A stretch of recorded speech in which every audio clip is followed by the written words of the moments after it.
Okay, so today we're going to talk about viruses. I get calls about viruses all the time because they cause slowness, they take you to weird websites, they do all sorts of really nasty things to your computer.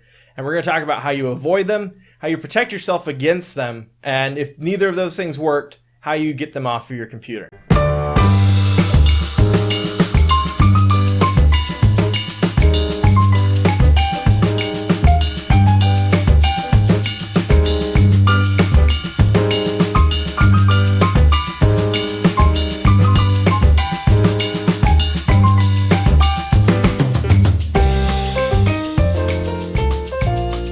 So avoidance can actually be really simple. Just don't go to fishy websites. But Logan, that's so hard. Everything looks real. But does it really? A lot of the time, people are getting viruses by simply clicking on clickbait on Facebook. This is becoming a more popular way of getting people to go to weird websites that immediately try and download stuff on your computer. This is a perfect example right here. Another easy way is the smileys. I don't know why people still use smileys because, you've got emojis on your phone, like, just give it up. There's lots of free download stuff. I mean, somehow the virus has to make its way on your computer, and tricking you into downloading something that's fake is the easiest way to do that. You can also get it from going to websites with certain adult material and other things like that. Really, what the guys that make viruses are trying to do is put their viruses on websites that attract a lot of people. So social media becomes kind of dangerous at times if you click on everything, and other types of websites as well. The other thing to watch out for is what seem to be legitimate websites, like this one for Google Chrome. This one is actually not the actual Google Chrome download website, but if you just Google download Chrome, which is a legitimate browser, this is what can come up. It's amazing how close they can get, but a lot of the time you'll see that these websites are hosted in other countries, and instead of saying .com or .org, they say things like .cm or .ch or .ag, random countries that don't actually monitor or look for these types of scam websites very well. If you stay away from this stuff, most of the time you're going to be just fine and not catch any viruses. But if that doesn't work and you are, going to some of these sites that aren't very safe, protection is your next best thing. Okay, so number 2 is protection. How do you protect yourself from viruses if you are around sites that might be a little bit risky? I don't go with any of the name brand stuff that you can buy online for either a monthly or a yearly subscription. The reality is, most of the time, these guys by themselves won't work. If you have worked for a larger institution or business, you'll know that they often prescribe to McAfee or Norton. But somehow, somebody always seems to get a virus. That's because these guys, as good as they are, aren't perfect. And really, no antivirus that you get is going to be perfect unless you practice avoidance as well. So instead of paying a bunch of money for a product that probably isn't going to keep you entirely safe, I go with the free stuff because there's some great options out there that will do perfectly fine and won't make you spend a bunch of money to do it. The first one of these is Avg Antivirus by Grisoft. It's a great free product. They do have a paid version, but the active scanning that it does generally keeps a lot of the stuff away. Now, another option would be Komodo. Komodo comes with a firewall, which I know is another term that a lot of people don't quite understand. Basically, it blocks stuff. Komodo's a great service, and it works really well, but it's not for the beginner computer tech, or really anybody at home. It can be a little bit too difficult for people to set up and use properly, and so instead, use something like Avg. Again, it's free, and it does the job 90% of the time. You may have been using Avg, Norton, Panda, Komodo, any one of these major antivirus software that you want to choose from, but you still got a virus. Could have come from an email, could have come from a website, a number of different things. And the question now is, how do we get them off? And so there's 2 tools that I'm going to show you how to use out of many that you can and that I like. But these 2 especially are good at getting rid of 95% of the infections that we run into on a regular basis. They're both free. You can download them online just by searching for the name and download. And I'll show you how you do that just like this. Okay, folks, so here's the theory behind the multiple antivirus. At least when you're scanning to remove, not multiple antivirus to begin with. Here's the recipes. This is cooking for 2. Hidden Valley Ranch original ranch recipes, and my wife's personal favorite for me, the Woman's Day cookbook. So 3 different cookbooks, but what you'll notice is in each of them, there's a recipe for grilled chicken. Each one is slightly different, but effectively a very similar recipe. And having multiple antivirus is similar to the same concept.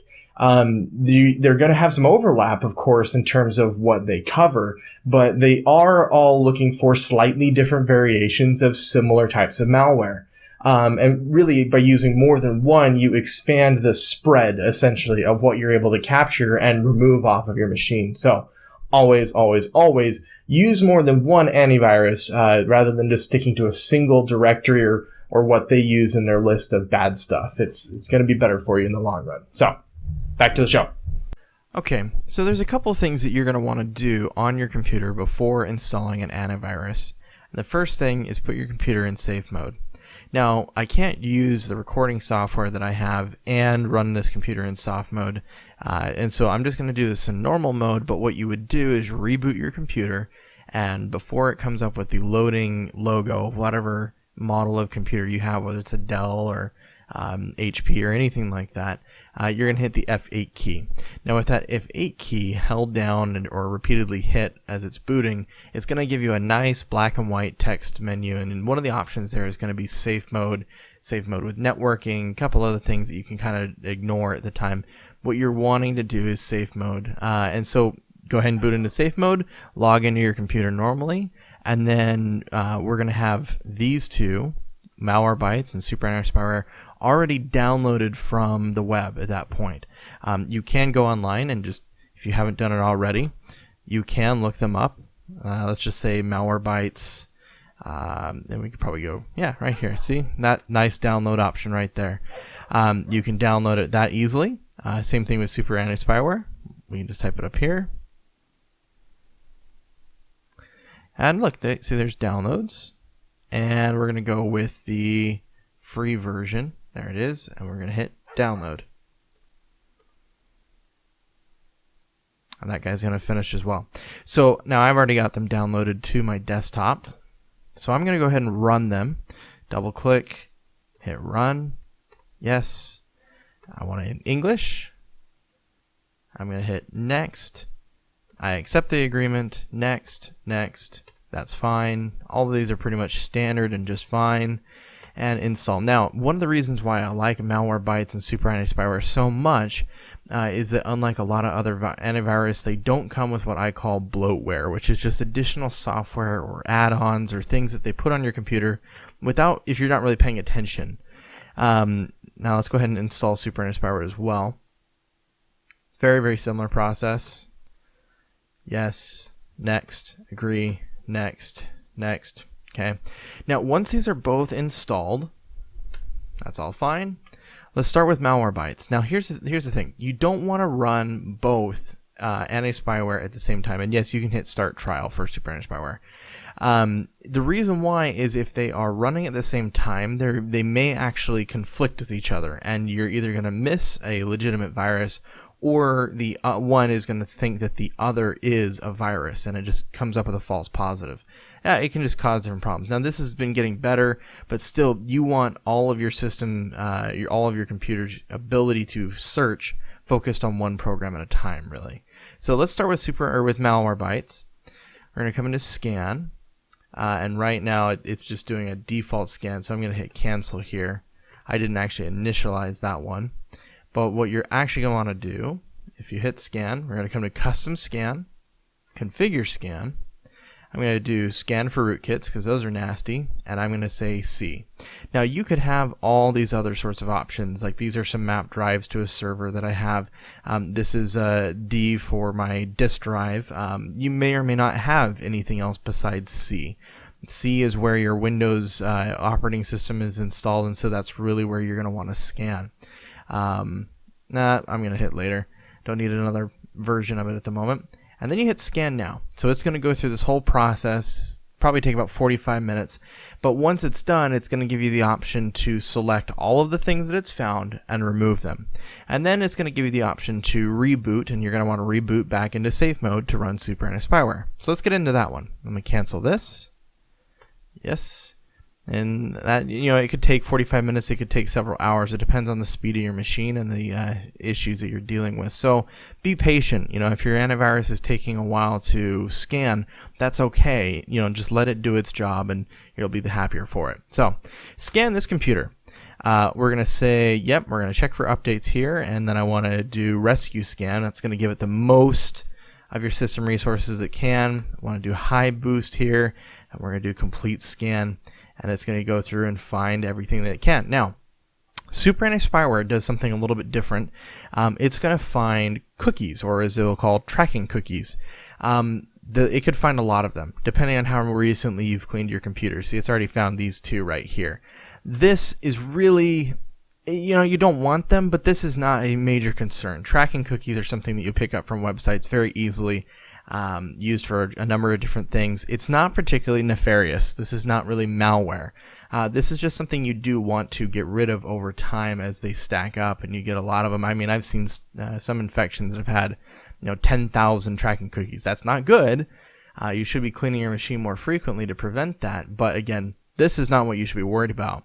What we're looking for is things like Trojan viruses or other, potentially unwanted programs that Superantispyware and Malwarebytes can find. And once this one is done, similar to Malwarebytes, it's going to, prompt you to remove everything and then reboot.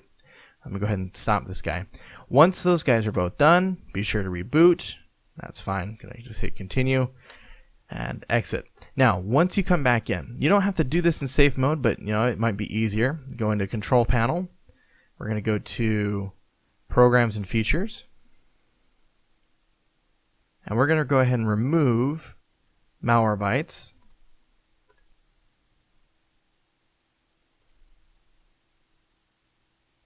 This takes just a second. There we go. And we're going to remove Superantispyware. Now, if you have no other antivirus installed, go ahead and leave Malwarebytes installed. It's a good program to have in the background.